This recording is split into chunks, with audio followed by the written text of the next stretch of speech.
오늘 본문 말씀은 우리에게 너무나도 익숙한 종려주일의 내용으로 예수님께서 예루살렘으로 입성하시는 장면을 기록하고 있습니다. 예수님께서는 스가랴 선지자의 예언대로 나귀 새끼를 타고 예루살렘에 입성하셨습니다. 이때는 유대인의 큰 명절인 유월절을 앞둔 때였습니다. 이스라엘 성인 남자는 1년에 3번 3대 절기에는 예루살렘으로 나아가 하나님을 배워야 하는 의무가 있었습니다. 그래서 예수님도 이미 여러 차례 예루살렘을 방문하셨을 것입니다. 그러나 이번 예루살렘 방문은 이전과는 달랐습니다. 왜냐하면 이전에는 예루살렘에 가시더라도 사람들 모르게 조용히 가시곤 했기 때문입니다. 요한복음 7장을 보면 초막절이 되어서 예수님의 형제들이 예수님께 한 가지 요구를 하는 장면이 나옵니다. 예수님의 형제들은 예수님께 자기들과 함께 예루살렘으로 올라가서 자신을 세상에 나타내라는 요구를 받게 됩니다. 그들의 정치적 요구에 예수님께서는 내 때가 아직 이르지 아니하였다라고 말씀하시며 그들과 동행하기를 거부하시고 갈릴리에 머물러 계시다가 그 형제들이 예루살렘으로 올라간 후에 자기를 나타내지 않고 은밀히 예루살렘으로 가셨습니다. 그런데 오늘 본문 말씀에 등장하는 예수님의 예루살렘 방문, 이 방문은 이전과는 달랐습니다. 이번 예루살렘 방문은 예수님의 마지막 예루살렘 방문이었고 예수님께서 공개적으로 그리고 공식적으로 자신을 완전히 세상에 드러내시며 예루살렘에 입성하셨습니다. 왜냐하면 이제 당신의 때가 되었기 때문입니다. 이제 하나님 아버지의 뜻대로 십자가를 지심으로 세상을 구원할 그 때가 되었기 때문입니다. 예수님의 공개적이고 공식적인 예루살렘 입성에 온 성이 소동했습니다. 많은 사람이 자기들의 겉옷을 가지고 예수님이 가시는 길에 깔았습니다. 들에서 벤 나뭇가지를 길에 폈습니다. 또 종려나무 가지를 흔들며 예수님을 맞으러 나아가 소리 지르며 환영했습니다. 호산나, 주의 이름으로 오시는 이여, 곧 이스라엘의 왕이시여, 우리 조상 다윗의 나라여, 가장 높은 곳에서 호산나. 군중들은 우리를 구원하소서라는 의미가 있는 이 호산나를 외치며 예수님을 자기들의 구원자라 불렀습니다. 그리고 사람들은 예수님을 향하여 주의 이름으로 오시는 이여 라고 불렀는데 예수님을 자신들이 그렇게 오랫동안 기다리던 하나님께서 보내시는 메시아로 생각한 것입니다. 또 사람들은 오는 우리 조상 다윗의 나라여 라고 큰 소리로 외쳤는데 예수님께서 이스라엘을 이전의 다윗 왕국 같은 강대한 나라로 재건해 줄 것을 기대한 외침이었습니다. 물론 군중 중 대다수는 이 자기들이 지금 환호하고 있는 예수님이 어떤 분이신지 정확하게 이해하지 못했지만 군중의 환호를 통해 마가는 지금까지 메시아로서 자신의 신분을 공식적으로 드러내지 않고 활동해 오신 이 예수님께서 이제 공식적으로 자신의 신분을 밝히셨다는 점과 다윗의 왕위를 계승하는 왕으로서 당당히 왕도에 입성하셨다는 점을 보여주고 있습니다. 예수님의 예루살렘 입성은 하나님의 인간 구원 계획에 따라 예수 그리스도의 인류 구속 사건이 임박했음과 그동안 죄와 사망의 권세로 세상에서 왕노릇하고 있던 사탄에게 패망의 때가 다가왔음을 알리는 일종의 하나님의 선전포고와도 같은 사건이었습니다. 이 사건을 시작으로 예수님의 십자가의 죽음과 부활을 통한 하나님의 인간 구원 계획이 완성을 향해 한 걸음 더 나아간 매우 중요한 사건이었습니다. 이 중요한 사건의 내용 중에서 오늘은 예수님께서 왜 나귀 새끼를 타셨는지 그리고 이 나귀 새끼가 의미하는 것이 무엇인지를 함께 살펴보도록 하겠습니다. 먼저 예수님께서 나귀 새끼를 타시고 예루살렘에 입성하신 이유를 살펴보겠습니다. 첫 번째 이유는 우리가 모두 잘 알고 있듯이 구약 성경에 예언된 하나님의 말씀을 성취하기 위해서였습니다. 스가랴 9장 9절의 말씀입니다. 함께 읽겠습니다. 시작.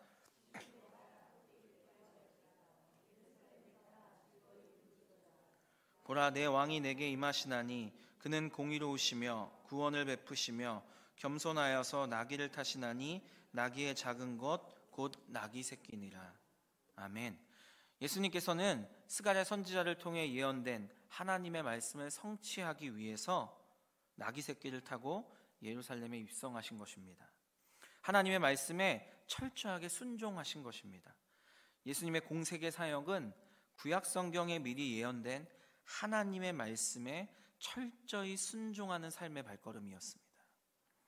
말씀에 순종하는 것만이 하나님의 뜻을 이루는 것임을 예수님께서는 이 자신의 삶을 통해 우리에게 보여주신 것입니다. 두 번째 이유, 자신이 누구인지, 내가 하는 이 메시아의 사역이 어떤 것인지 정확하게 보여주기 위해서 예수님은 나귀 새끼를 타고 예루살렘에 입성하신 것입니다. 당시 예루살렘의 공식 입성 행사를 할 수 있는 것은 왕이나 군대의 지휘관이 전쟁에서 승리를 거두고 귀환할 때 가능했습니다. 이때 왕이나 군대의 지휘관은 말을 타고 위풍당당하게 예루살렘에 입성했습니다. 예수님께서는 예루살렘에 입성하셨을 때 사람들의 환호를 받았습니다. 이 사건을 통해 예수님께서는 자신이 왕이 되심을 모든 사람에게 나타내신 것입니다. 예수님께서는 구약에 예언된 그 메시아로서 죄와 사망의 권세를 이기신 승리의 왕이 자신임을 밝히 드러내 보이셨습니다. 그런데 왕이신 예수님이 세상의 왕들처럼 주로 전쟁에서 사용하던 이 말을 타고 예루살렘에 입성하신 것이 아니라 나귀 새끼를 타고 예루살렘에 입성하셨습니다. 나귀는 주로 농사와 짐 수송에 사용되었고 성경에서 평화를 상징하는 짐승이었습니다. 예수님은 이런 나귀 중에서도 새끼를 타고 예루살렘에 입성하신 것입니다.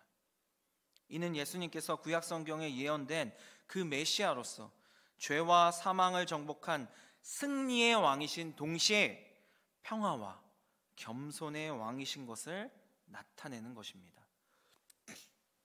또한 이처럼 예수님께서 말 대신에 나귀를 타신 것은 당시 군중과 제자들이 오해하고 있던 메시아 상에 대한 올바른 모습을 예수님께서 직접 알려주시기 위함도 있습니다. 예수님께서는 자신이 당시 사람들이 고대하였던 메시아, 그 정치적 메시아가 아님을 알려주시기 위해 나귀 새끼를 타고 예루살렘에 입성하신 것입니다. 자신은 로마로부터 압제받고 고통받는 이스라엘 민족을 이 전쟁을 통해 해방할 강력한 힘을 가진 정치적 메시아가 아니라 자기 몸을 산 제물로 바쳐 죄와 죽음에서 세상을 구원하고 이 하나님과 원수되었던 사람들을 화목하게 하려고 이 땅에 오신 평화와 겸손의 메시아임을 사람들에게 알리려고 예수님은 나귀 새끼를 타고 예루살렘에 입성하신 것입니다. 지금까지 예수님께서 나귀 새끼를 타고 예루살렘에 입성하신 이유를 살펴보았습니다. 이제는 예수님께서 타신 이 나귀 새끼가 의미하는 것이 무엇인지를 살펴보도록 하겠습니다. 주님이 인류 구원의 길을 가기 위해 타신 나귀 새끼, 예수님께 선택되어 예수님을 태우고 예루살렘에 입성한 나귀 새끼. 이 나귀 새끼는 저와 여러분, 바로 우리를 상징합니다. 그 이유를 살펴보겠습니다. 우리가 나귀 새끼인 이유, 어린 양의 대속 없이는 살 수 없는 나귀 새끼가 바로 우리들이기 때문입니다. 레위기 11장의 말씀을 보면 나귀는 굽이 갈라지지 아니하고 되새김질하지 않기 때문에 부정한 짐승에 속했습니다. 부정한 짐승인 나귀는 하나님께 제물로 드릴 수 없었습니다. 그럼 하나님께 희생 제물로 드리기에 이 부정한 짐승이었던 이 나귀 새끼의 첫 새끼를 하나님께 드리지 않아도 될까요? 모든 첫 새끼는, 짐승의 첫 새끼, 사람의 첫째는 하나님의 것 아닙니까? 부정한 짐승이므로 나귀의 첫 새끼는 하나님께 드리지 않아도 되는가라는 문제를 제기할 수 있습니다. 그리고 이 문제의 답이 민수기 18장 15절 말씀에 나옵니다. 함께 읽겠습니다. 시작. 여호와께 드리는 모든 생물의 처음 나는 것은 다 내 것이로되 처음 태어난 사람은 반드시 대속할 것이요 처음 태어난 부정한 짐승도 대속할 것이며. 아멘. 성경은 그렇지 않다라고 말합니다. 부정한 짐승도 대속해야 된다고 말합니다. 그럼 나귀의 첫 새끼, 이 부정한 나귀의 첫 새끼는 어떻게 대속할 수 있을까요? 그 정답이 출애굽기 13장 13절 말씀에 나옵니다. 함께 읽겠습니다. 시작. 나귀의 첫 새끼는 다 어린 양으로 대속할 것이요 그렇게 하지 아니하려면 그 목을 꺾을 것이며 내 아들 중 처음 난 모든 자는 대속할지니라. 아멘. 출애굽기 34장 20절 말씀에도 동일한 말씀이 나옵니다. 하나님께 제물을 바칠 수 없는 부정한 짐승인 나귀 새끼는 오직 어린 양으로 대속할 수 있습니다. 만약 어린 양의 생명으로 나귀 새끼를 대속하는 것이 아깝다면 나귀 새끼의 목을 꺾어 반드시 죽여야만 했습니다. 즉 나귀 새끼는 어린 양의 희생 없이는, 어린 양의 피 흘림 없이는, 어린 양의 대속의 죽음 없이는 반드시 죽어야 하는 부정한 짐승이었습니다. 만약 예수님께서 타신 바로 그 나귀 새끼도 첫 새끼였다면 어떤 어린 양의 희생으로 죽지 않고 살게 되어서 예수님을 자기 등에 태우고 예루살렘에 입성하는 영광을 누릴 수 있게 된 것입니다. 이제 왜 나귀 새끼가 우리를 상징하는지 아시겠죠? 우리의 죄를 사하시기 위해 유월절 어린 양이 되신 우리 주 예수 그리스도의 희생 없이는, 피 흘림 없이는, 대속의 죽음 없이는 반드시 죽어야 하는 부정한 존재, 죄로 가득한 존재가 바로 우리들이기 때문입니다. 예수님은 나귀 새끼와 같이 부정하여 하나님께 나아갈 수 없는 우리를 위해 십자가에서 죽임당하셨습니다. 십자가에서 우리의 죄를 대속하셨습니다. 그래서 우리를 살리셨고 우리의 부정을 정결로 바꿔주셨고 우리가 부정했던 우리가 정결하게 하심으로 하나님께 나아갈 수 있도록 놀라운 은혜를 베풀어 주셨습니다. 우리는 예수님께 놀라운 구원의 은혜를 받은 존재들임을 기억해야 합니다. 우리가 왜 나귀 새끼인지를 알게 되었습니다. 그럼 하나님의 어린 양이신 예수 그리스도의 대속의 은혜로 구원받은 나귀 새끼와 같은 우리들은 어떤 삶을 살아야 할까요? 어떤 인생으로 예수 그리스도의 은혜를 기억하고 하나님께 영광 올려드리며 하나님의 기쁨이 되어야 할까요? 이렇게 살아야 합니다.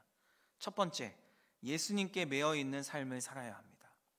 예수님께 꼭 매여 있는 삶을 살아야 합니다. 창세기 49장은 야곱이 자신의 12아들을 축복하고 그들의 장래에 대해 예언하는 내용을 담고 있습니다. 그 중에 나오는 내용 중에서 이 예수님의 혈통인 유다에 대한 축복의 내용 중에 이런 말씀이 나옵니다. 창세기 49장 11절 말씀입니다. 함께 읽겠습니다. 시작. 그의 나귀를 포도나무에 매며 그의 암나귀 새끼를 아름다운 포도나무에 맬 것이며 또 그의 옷을 포도주에 빨며 그 복장을 포도즙에 빨리로다. 아멘. 창세기 49장을 보면 유다에게는 통치자의 지팡이가 있다고 야곱은 축복하며 예언합니다. 그 축복의 예언대로 유다의 후손은 이스라엘의 왕족이 되고 다윗 왕과 예수님이 유다의 후손으로 태어납니다. 창세기 49장 11절의 말씀은 메시아적 예언으로 예수 그리스도의 이 평화로운 통치로 오게 되는 이 하나님 나라가 얼마나 풍요롭고 아름다운 곳인지를 상징적으로 보여주는 내용입니다.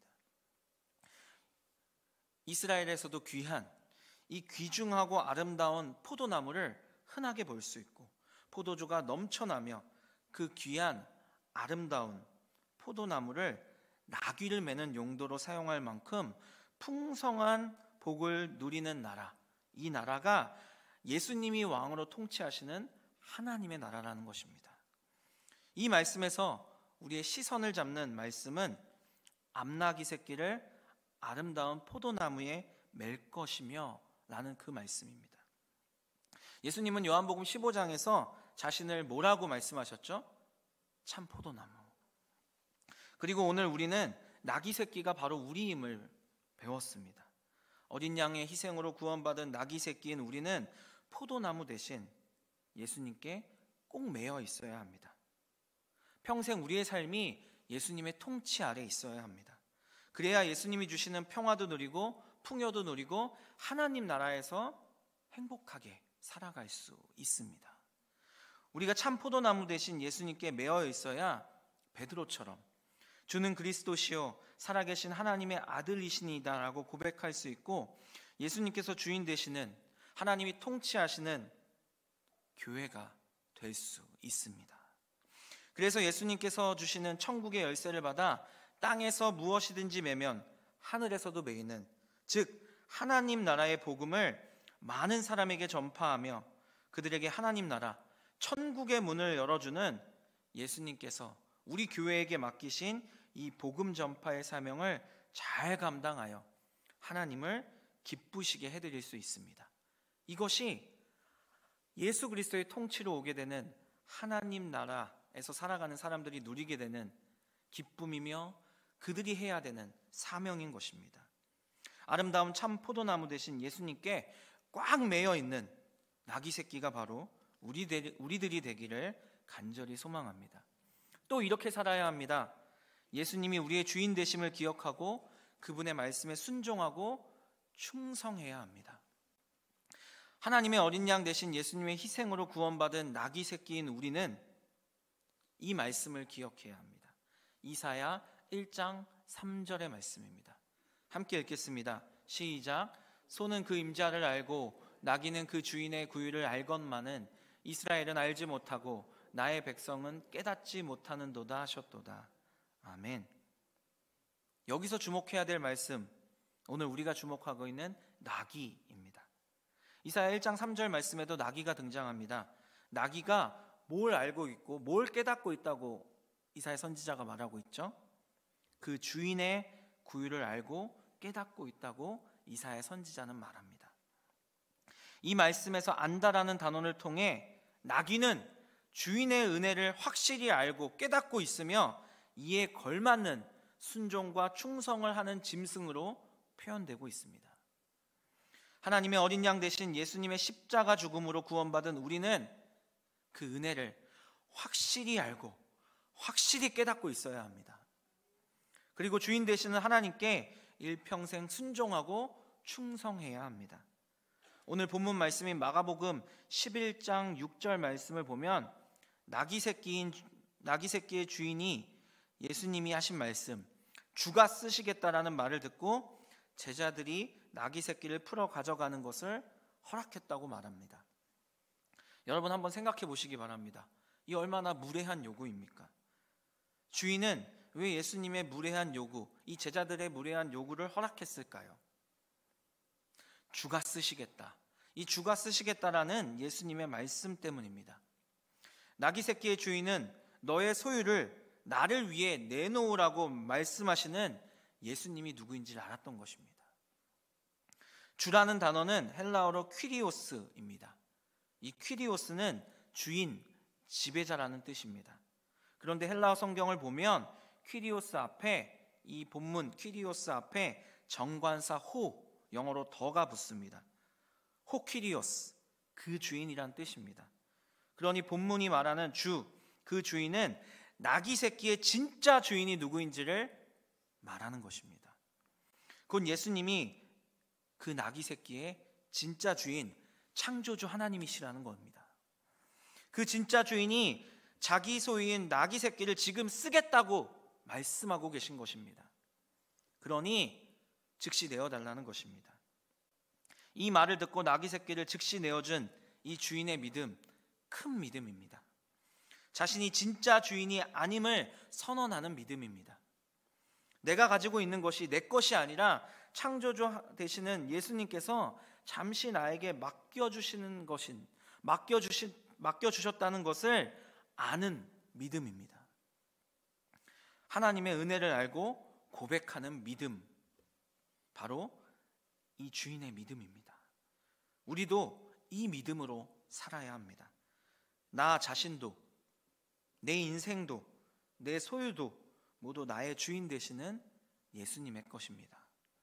나의 주인 되시는 예수님께서 나에게 주가 쓰시겠다 말씀하시면 아무 말 없이 즉시 순종하는 믿음의 삶을 우리는 살아내야 합니다. 그저 나의 등을 예수님께 내어드리고 예수님께서 모든 영광과 찬양을 받으시며 예루살렘으로 하나님의 뜻을 이루기 위해 편안하게 들어가실 수 있도록 충성되게 순종하는 걸음이 우리 인생의 걸음이 되어야 합니다. 어린 양의 보혈 없이는 죽을 수밖에 없는 부정한 나귀 새끼가 누구입니까? 바로 우리입니다. 죄로 인해 죽을 수밖에 없는 부정한 나귀 새끼와 같은 우리를 예수님이 구원하시고 선택하셔서 지금 내가 너를 쓰겠다 말씀하고 계신 것입니다. 갈 수 없는 그 길을 예수님 덕분에 가고 있고 받을 수 없는 환호와 영광을 예수님 덕분에 받으면서 우리는 인생길을 걸어가고 있는 것입니다. 오직 은혜입니다. 내 등에 앉아 계시는 예수님이 계시지 않았다면 어떻게 우리가 그 길을 걸어가며 어떻게 하나님의 일을 하며 어떻게 환호와 영광을 받을 수 있겠습니까? 우리는 꼭 기억해야 합니다. 나를 보고 환호하는 것이 아닙니다. 나를 보고 흔드는 종려나무 가지가 아닙니다.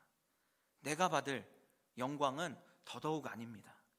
나를 향한 환호와 영광 같지만 아닙니다. 그 환호와 영광은 오직 내 등 위에 앉아 계신 예수님의 것입니다. 착각하지 맙시다. 내가 하나님의 일을 좀 하고 있다고, 환호와 영광을 받고 있다고 그게 내 것인 것처럼 착각하면 안 됩니다. 사실 다 예수님을 위한 것인데 나를 향한 환호와 영광인 줄 착각하고 더욱 받으려는 나귀 새끼들이 이 시대에 너무나 많습니다. 나를 위해 흔들고 있는 종려나무 가지가 아니며 나를 위해 소리치는 환호성이 아님을 우리는 기억해야 합니다. 우리는 하나님께 쓰임받는 나귀 새끼일 뿐입니다. 예수님을 등에 태운 이 시대의 나귀 새끼인 우리가 해야 할 일이 무엇입니까? 주가 쓰시겠다 하시면 바로 우리의 것을 모두 다 내어드리는 것입니다. 겸손하게 주인 되시는 예수님의 말씀에 순종하면 됩니다. 예수님의 뜻을 이루기 위해 충성하면 됩니다. 그리고 끝까지 예수님을 섬기며 예배하는 것. 나중에 예수님을 만나면 우리에게 주시는 그 칭찬과 영광마저도 예수님 앞에 내어드리면 되는 것입니다. 이것이 예수님의 보혈의 은혜로 구원받은 그리고 선택받고 쓰임받고 있는 나귀 새끼들인 우리의 사명인 것입니다. 예수님이 우리의 주인 되심을 기억하고 예수님께 꼭 매여 예수님의 말씀에만 순종하는 충성된 나귀 새끼들, 우리 대치동교회가 되기를 간절히 소망합니다.